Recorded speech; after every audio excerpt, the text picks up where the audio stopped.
নমস্কার বন্ধুরা, বংরাধুনি রান্নাঘরে ফিরে এলাম আরও একটি নতুন পর্বে। আশা রাখবো আপনারা প্রত্যেকে ভালো আছেন, সুস্থ আছেন। চলুন তাহলে বন্ধুরা আজকে দেখে নিই এই রেসিপিটা কিভাবে করছি, কী কী রাখছে। আর আমার ভিডিওটা দেখে যদি আপনাদের ভালো লাগে প্রচুর প্রচুর শেয়ার করুন, লাইক করুন। আপনাদের একটা লাইক আমার নতুন ভিডিও করার অনুপ্রেরণা জাগায়। আজকে যারা নতুন বন্ধু তাদের বলবো সাবস্ক্রাইব করে পাশে থাকা বেল আইকনটি প্রেস করে দিলে প্রত্যেক দিন নতুন নতুন নোটিফিকেশন পেয়ে যাবেন সবার। বন্ধুরা, এই সিজনে প্রচুর পাকা আম পাওয়া যায়, তাই আমের আইসক্রিম চলুন আপনাদের সঙ্গে শেয়ার করছি। আজকে আমের আইসক্রিম।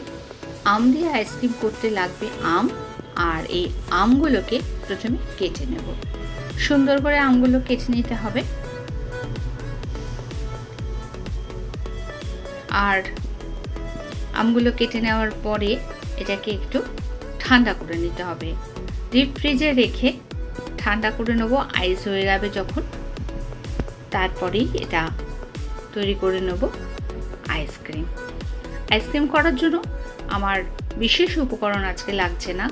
আমি এই আইসক্রিম করতে লাগবে পাকা আম, চিনি পরিমাণে, যে যেরকম মিষ্টি খান, আর লাগবে এখানে আমি দই ব্যবহার করেছি, ঘরে পাতা দই। এটা কম মিষ্টি দেওয়া দই। এই দইটা আমি আজকে ব্যবহার করলাম। দইটাকে জল ঝরতে দিয়ে দিলাম। আর ওদিকে আইস হয়ে গেছে যখন আমটা, সে আমটাকে এবার মিক্সিতে দিয়ে পেস্ট করে নেবো একটা। আমটা দিয়ে দিচ্ছি মিক্সির জারে, আর তার সাথে দিয়ে দেবো জল ঝরানো দই। এই দইটা দিয়ে আম দিয়ে একসাথে মেল্ট করে নেবো। প্রথমে মিক্সির জারে দিয়ে দিলাম। এরপর দিয়ে দেবো একটু চিনি। পরিমাণে চিনি দেবেন। আমি এখানে একটা মেজারমেন্ট কাপ নিয়েছি যেটাতে 60 গ্রাম ধরে। আমি এখানে দুখানা আম ব্যবহার করেছি, তাই 60 গ্রামের সাথে আরও হাফ কাপ দিয়েছি। 90 গ্রাম চিনি আমি এখানে ব্যবহার করেছি।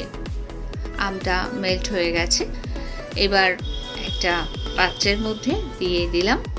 ভালো করে এটা ঝাঁকিয়ে নিচ্ছি, আর স্প্যাচুলার দিয়ে সমান করে দিলাম।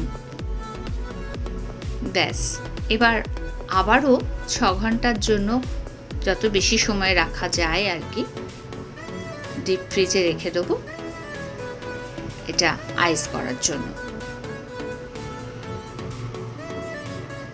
6 থেকে 8 ঘন্টা পর ফিরে আসলাম। আইস হয়ে গেছে যখন, আইসক্রিমটা তৈরি হয়ে গেছে। Mango ice cream.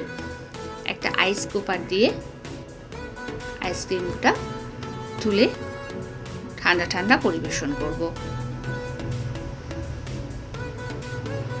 আমার ভিডিওটা দেখে যদি আপনাদের একটুও ভালো লাগে, তাহলে আমি আশা রাখবো আপনারা প্রচুর প্রচুর শেয়ার করবেন, লাইক করবেন। আর আপনাদের একটা লাইক আমার নতুন ভিডিও করার অনুপ্রেরণা জাগায় বন্ধুরা। আজ যারা নতুন বন্ধু তাদের তো আর বলার বাকি থাকে না, সাবস্ক্রাইব করে পাশে থাকা বেল আইকনটি প্রেস করে দেবেন। তাহলে প্রত্যেক দিন নতুন নতুন নোটিফিকেশন সবার প্রথম পৌঁছে যাবে। তাহলে বন্ধুরা ফিরে আসছি পরবর্তী ভিডিও নিয়ে। পরবর্তী সময় ভালো থাকবেন, সুস্থ থাকবেন। আমার সঙ্গে থাকার জন্য, আমার ভিডিওটা পুরো দেখার জন্য ধন্যবাদ।